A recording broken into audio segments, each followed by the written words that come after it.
جہاد تبیین کیا ہے؟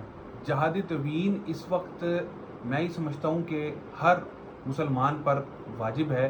اگر مقابلہ کفر کے ساتھ اسلام کا ہو تو یقیناً مسلمانوں پر جہاد جو ہے وہ فرض ہو جاتا ہے۔ جہاد کی بھی مختلف اقسام ہیں۔ اب اگر اسلحہ اٹھا کر، تلوار اٹھا کر دشمن سے مقابلہ کرنے کا نام ہی صرف جہاد نہیں ہے، بلکہ جہاد تبیین بھی ہے۔ جہاد تبیین کی جو اصلاح ہے، جہاد تبیین کا مطلب یہ ہے کہ اس کے معنی میں اگر ہم آئیں تو جہاد تبیین جد و جہد کرنا، کوشش کرنا، اصلاح کرنا، یہ جہاد تبیین کے معنی ہیں۔ اور آیت اللہ العظمی سید علی خامنائی نے جہاد تبیین کو بہت اجاگر کیا ہے۔ لہذا جہاد تبیین میں سمجھتا ہوں اس وقت تمام دنیا میں موجود ہر مسلمان پر فرض ہو چکا ہے، جو اس وقت کے حالات ہیں اور حالات حاضرہ میں، اور ویسے بھی عمومی طور پر ہمیں جہاد تبیین کو ہر وقت ہی جو ہے اس کو جاری رکھنا چاہیے۔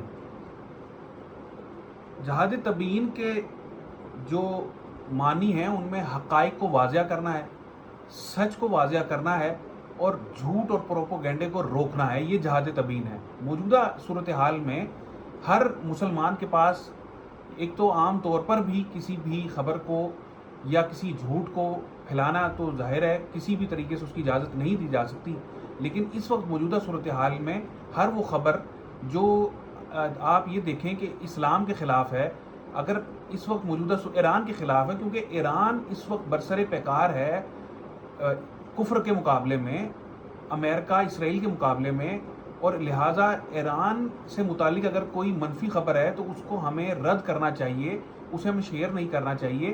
لہٰذا ایسی خبروں کو ہمیں تقویت دینی چاہیے جو سچ پر مبنی ہیں۔ ہر شخص کے پاس آج ایک ہتھیار موجود ہے، وہ ہے موبائل۔ ہر شخص اپنی طرف سے ایک مبصر بنا ہوا ہے۔ ہر شخص جو ہے وہ ایک یقیناً صحافی کے طور پر خدمات انجام دے رہا ہے، جس کے پاس موبائل ہے، جو سوشل میڈیا کا استعمال کر رہا ہے۔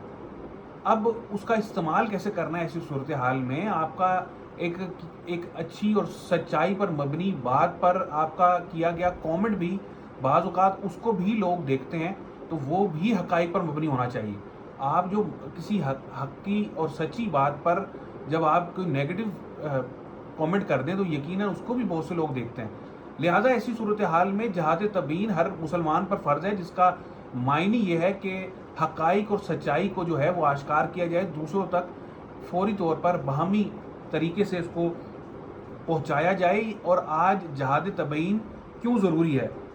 آج کا جو دور ہے وہ میڈیا وار ہے، میڈیا وار ہے، اس وقت ذہنی جنگ کا دور ہے۔ ایسی صورتحال میں اگر سچ کو بہتر طریقے سے آشکار نہ کیا جائے تو جھوٹ کو لوگ سچ بنا کر اس طرح کہہ رہے ہیں کہ سچ جو ہے وہ چھپتا چلا جاتا ہے۔ لہٰذا ایسی صورتحال میں ہر باشعور شخص کو جو یہ سمجھتا ہے کہ یہ جھوٹ ہے تو اس کو نہ شیئر نہ کیا جائے، اس کو دوسروں تک نہ پہنچایا جائے۔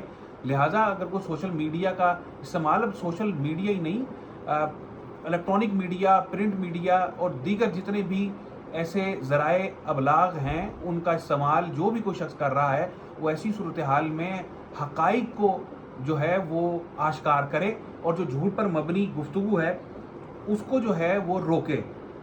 خود صحیح علم حاصل کرنا اس میں ضروری ہے۔ جہاد تبیین میں سب سے پہلے تو خود جو ٹرو انفارمیشن ہے وہ حاصل کی جائے، تاکہ آپ صحیح نالج، صحیح علم، چاہے وہ جنگ سے متعلق ہو یا کسی شخصیت سے متعلق ہو، اس کو دوسروں تک پہنچایا جائے۔ یہ اس کی ایک پہلی شق ہے۔ پھر تحقیق کے ساتھ بات کی جائے، یعنی آپ کوئی بات کر رہے ہیں، کوئی پیغام دوسروں تک پہنچا رہے ہیں تو یہ بات کو شور کر لیجئے، اس بات کو یقینی بنا لیجئے کہ وہ جو بات آپ کر رہے ہیں وہ تحقیق کے بعد آپ دوسروں تک پہنچائی جا رہی ہے۔ پھر اس وقت جو صورتحال ہے، سوشل میڈیا پلیٹ فارمز ہیں، فیس بک ہے، یوٹیوب ہے، انسٹاگرام ہے، سنیپ چیٹ ہے، ٹک ٹاک ہے، اور دیگر ایسے جو کہ سوشل میڈیا کے پلیٹ فارم ہیں، ان کا استعمال بروئے کار لائے جائیں۔ ہر شخص جس کے پاس موبائل ہے اور وہ یقینی طور پر جو حق اور سچ پر مبنی خبریں ہیں، میں تو اس وقت یہی سمجھتا ہوں کہ ایران سے متعلق جو بھی حقائق پر مبنی گفتگو ہے اس کو لوگوں تک پہنچایا جائے۔ المیہ یہ ہے، اور ہمارے لیے بدقسمتی یہ ہے کہ پاکستان کا میڈیا، جو ہماری نیوز ایجنسیز ہیں، وہ مغربی نیوز ایجنسیز پر انحصار کرتی ہیں. یعنی ہم امریکن نیوز ایجنسیز ہوں یا برطانوی نیوز ایجنسیز ہوں، یورپین نیوز ایجنسیز ہوں، ان پر انحصار کرتے ہیں. ان کی خبروں کا ترجمہ کر کے متراجم کے ذریعے سے ہم دوسروں تک وہ پہنچاتے ہیں. ایسی صورتحال میں ہمیں یہ چاہیے کہ ہم جو اس وقت اسلام کا علم بلند کیے ہوئے ہیں ان سے خبریں لیں، بجائے اس کے کہ ہم مغربی ممالک کی جو خبریں ہیں اس کو آشکار کریں، اس کو شائع کریں. اس سے بجائے یہ تو ہمیں چاہیے ہے کہ اس وقت موجودہ صورتحال میں ایران سے متعلق جو ایران کی اپنی نیوز ایجنسیز ہیں ان کو کوڈ کریں، نہ کہ اسرائیلی اور دیگر مغربی میڈیا کو ہم جو ہے وہ کریں. اس کے علاوہ قرآن بھی ہمیں سچ کو واضح کرنے کا حکم دیتا ہے، اور تاکہ تم لوگوں کے لیے ان چیزوں کو واضح کرو جو ان کی طرف نازل کی گئی ہیں.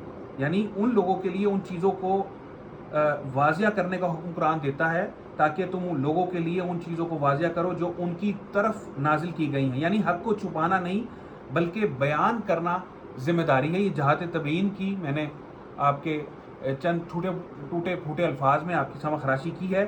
اور موبائل فون ایک ایسا ہتھیار ہے جس کا خوبصورت استعمال کر کے بھی ہم جہات تبیین میں ہر شخص پارٹیسپیٹ کر سکتا ہے. اور ایسی صورتحال میں جب ایران تمام عالم اسلام کی جانب سے برسر پیکار ہے، اور ایسی صورتحال میں عوام الناس جو امہ جو ہے وہ ایران کے ساتھ کھڑی ہے، خواہ اسلامی ممالک کے سربراہان مملکت چاہے ایران کے ساتھ نہ کھڑے ہوں، لیکن تمام ممالک کے جو لوگ ہیں وہ ایران کے ساتھ ہیں. اور ایسی صورتحال میں ہمیں جہات تبیین میں ہر شخص کو حصہ لینا ضروری ہے. اجازت دیجیے. اللہ حافظ.